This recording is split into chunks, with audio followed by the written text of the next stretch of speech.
loves, my name is Gianna, and today we are going to talk about video games I think deserve bigger fandoms. Now, the video games I'm going to list are some of my personal favorites, and I'm not saying that you've never heard of these games before. These games are quite popular, but I just think that their fandoms aren't big enough, or maybe they died out over the years, or who knows, maybe this will be the first time you've ever heard of it. What I mean by this video is it's going to be a franchise that isn't as big as something like Five Nights at Freddy's, because even my own parents have heard of that by now. So let's get started. Number one, which is my personal favorite indie horror game, is Fran Bow. I absolutely love and adore Fran Bow so much. I think the fandom is absolutely not big enough in the slightest for that game at all. The best way I can describe Fran Bow is there's this little girl named Fran who goes through this tragic event of losing her parents. She goes through all these alternate realities, meeting all these different kinds of creatures and non-human entities. All this little girl wants is her cat, Mr. Midnight, and to go home to her Aunt Grace. Fran goes through all these adventures and all this trouble, which it's honestly like an Alice in Wonderland Coraline type horror game. It's like a psychological type schizophrenic horror, which I really love and I really adore so much. I love how it messes with your mind, and I love the creativeness and the imagination it went pouring into it. Fran Bow definitely is one of my top favorite games ever. Number two, following down that same route, which is actually created by the same developers, is Little Misfortune. Little Misfortune is another game created by Kill Monday Games, which in the future we will be getting a Fran Bow and a Little Misfortune crossover game, so I'm super excited for that. But for now, Little Misfortune is about this little girl who, as you may have guessed it, has a lot of misfortune. Therefore, she's called Little Misfortune, who has a not so good abusive home life, but she still has this magical and whimsical take on life, as most children do. She still has a positive outlook on things, and she decides to go on this righteous adventure to make her mother happy. Little Misfortune is lost in her own world as she's actively conquering the world. She is led by the narrator, or the voice, that's constantly trying to help her, air quotations on help her, through and guide her through her adventures. She also meets a curious fox named Benjamin, where she constantly follows and she believes he brings good luck. Little Misfortune is definitely another one of those games which I think is super underrated, because at least I do hear some people talk about Fran Bow. I never hear anybody talk about Little Misfortune. The twist on that game is so insane to me. I'm a little lady, you know? Yes, I'm a little lady. That's what I am. Fancy! Fancy! I love doing my Little Misfortune impression. Number three, which is keeping in the same realm, is Sally Face. Sally Face is a game about young Sal Fisher, who recently moved into Addison Apartments with his dad. Sal also goes on his own adventures through these haunted apartments, trying to figure out the mysteries that lay afoot. He makes different friends like Larry, Ashley, Todd, and they go about using their skills combined to figure out what's really going on with the place, what's going on with the mystery behind it. And honestly, there's a lot more behind the game than it really seems, because it's another game that deals with alternate realities and that sort of thing of the aspect. Sally Face was such a cool and creative game.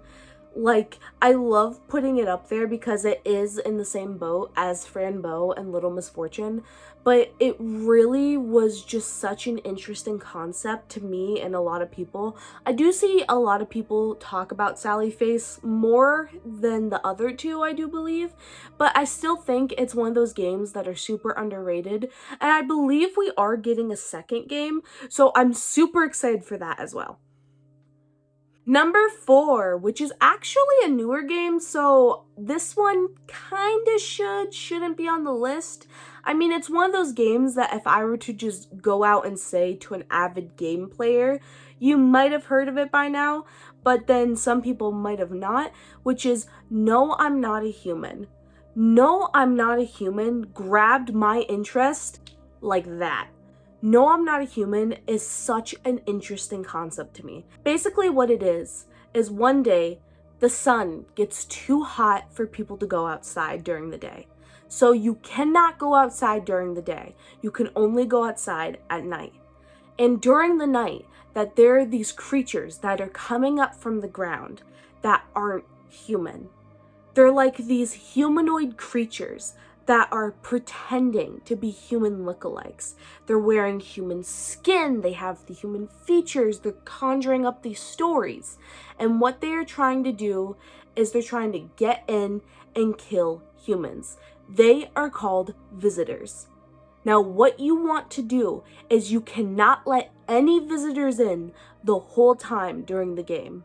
It's like Five Nights at Freddy's in the sense of you are a sitting duck. You cannot leave the house, you cannot go anywhere, you just have to basically let in the humans and keep out the visitors. Now you may be asking, why can't you just deny everybody? Because if you deny everybody, that leaves you alone. You will die instantly if you were left alone and a certain visitor approaches your door. He is the man. If this man approaches your door and sees that you are alone, you will die instantly. If you let 2 or more visitors in, they will kill any humans you have in the house. But if you only have humans in, then congratulations, that's what you want in the first place. Even if some of them are a little weird, but who isn't? The premise of the game is so chilling because it gives that uncanny valley vibe because you don't know who you should or shouldn't let in, and some of them are really convincing that there's not even subtle signs that they are a visitor, while others are kind of blatantly obvious. And some of them are just humans that, I don't know, they seem like a visitor, man. But I became so obsessed with this game, I've watched Queso play it like over and over and over. I've absolutely loved his gameplay. I've watched Markiplier play it, Jacksepticeye play it. Like, I love this game so much. I hope it gets more updates because I'd love to see more visitors and more humans, and I would just love more lore to the game. Now, number 5, this one I think did gain some traction for a little bit as well, is No, That's Not My Neighbor. No, That's Not My Neighbor is honestly another chilling concept if it wasn't for its cutesy, cartoony style. Basically, there's these entities that are also trying to portray as a human. They're going to look identical to your neighbor, and it is your job to identify who's your neighbor and who is not.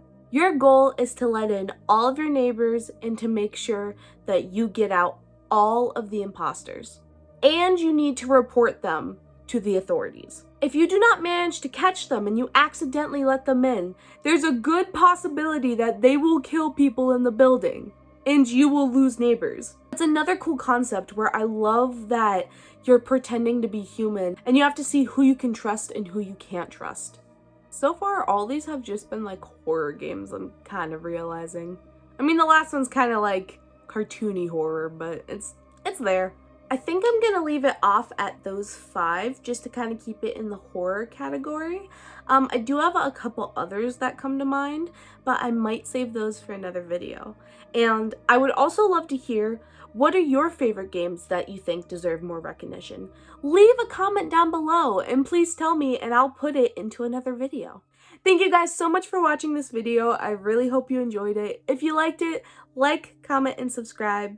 I hope you all have an amazing day, night, evening, whatever time zone is for you. And I'll see all of you in the next video.